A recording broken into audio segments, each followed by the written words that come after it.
Na bigkas. Yan, ano nga ba itong sumong mayaman? Ayan, tapusin ang ating video. At kung ikaw ay bago pa lamang po sa ating channel, huwag kalimutang i-subscribe and click our tiny notification bell so that you'll be updated every time we have a new upload videos. Disclaimer din mga idol, ang video po natin ay para lamang po sa may bukasang kaisipan at may malawak na pangunawa. Kung wala po tayo nito, maaari na lamang pong mag-skip at mamili ng mga videos na nararapat para sa inyo.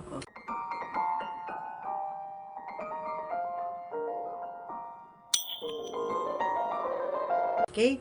So, ano nga ba yung madalas na sinasabi ko every time na sa umpisa pa lang. Okay, let's start on the beginning. So, unang-una sa lahat, minsan ang nasasabi ko rito ay mga bagay na magandang pakinggan, masarap pakinggan sa tenga. So, iwasan po natin mga idol yung mga words na alam mo naman kung ano yung mga words na ayaw ng kapareha mo. So, yung mga pass, wag nang ibalik, yung mga pinag-awayan, ngayon nang ibalik. So, kumbaga yung minsan ang madalas kong sinasabi ay, alam mo yon yung mga jokes, pero yung jokes na may konting lambing or kiliti or may konting, alam mo na, ganon. Madadala naman yan madadala, lalo na sa aming mga kababaihan, madali lang naman kaming suyuin, sobrang dali, lalo na sa akin, napakadali. Kiss mo na ako sa labi, kiss mo na ako sa leeg, kiss mo na ako sa batok, okay na ako dun masaya na ako, minsan ako pa nag-aaya kapag ginawa mo yun, diba? So, ang pinaka-importante dito mga idol is yung iparamdam mo sa kapareha mo kung gaano ka kasaya every time nakasama mo siya, kung gaano ka kagaling sa mga every time na nag-ano kayo is iparamdam mo sa kanya na yung ginagawa mo is para lang sa kanya, and na ginagawa mo ito through your heart, hindi yung ginagawa mo kasi nga L na L ka, ganon, diba?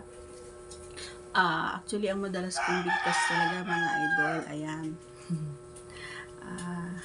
Mostly na sinasabi ko talaga yung ang laki, yan yung madalas kong sinasabi, ang laki, ang sarap, ang galing, isagad mo, idiin mo. Yan yung mga bagay na sinasabi natin or sinasabi ko every time na yung talagang alam ko na malapit na, and kahit siya, kapag malapit na siya, yun din yung sinasabi niya, yung talagang or kapag minsan naman na hindi na kami nagsasalita, true na lang sa pag-ungol namin doon, sa paghawak ng mahigpit, ganon. So, doon namin inilalabas yung, doon na namin ini-express, kumbaga yung gusto naming sabihin. So, gaya ng sinabi ko, napaka laking bagay din yon na nagkakaunawaan kayo kahit sa action lang, wala nang words, or sa tinginan pa lang, alam nyo na.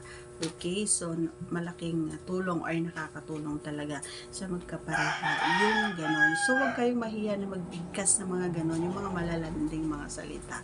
Huwag kayong magbigkas kasi nakakatulong din ito sa mga kalalakihan.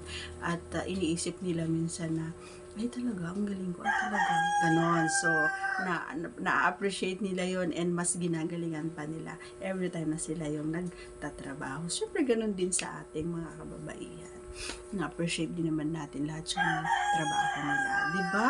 So, ganun lang naman, diba? Kailangan masaya kayo and matapos mairaos nyo yung ginagawa nyo. Kasi ay sarap sa pakiramdam kapag yung last na binabanggit natin, diba? Ay sarap nun. Tapos na ako. Nilabasan na ako. Okay, tapos ka na ba? Kahit hindi mo naman sabihin yun, diba? Ramdam mo naman na naglalawa na sa baba. Diba?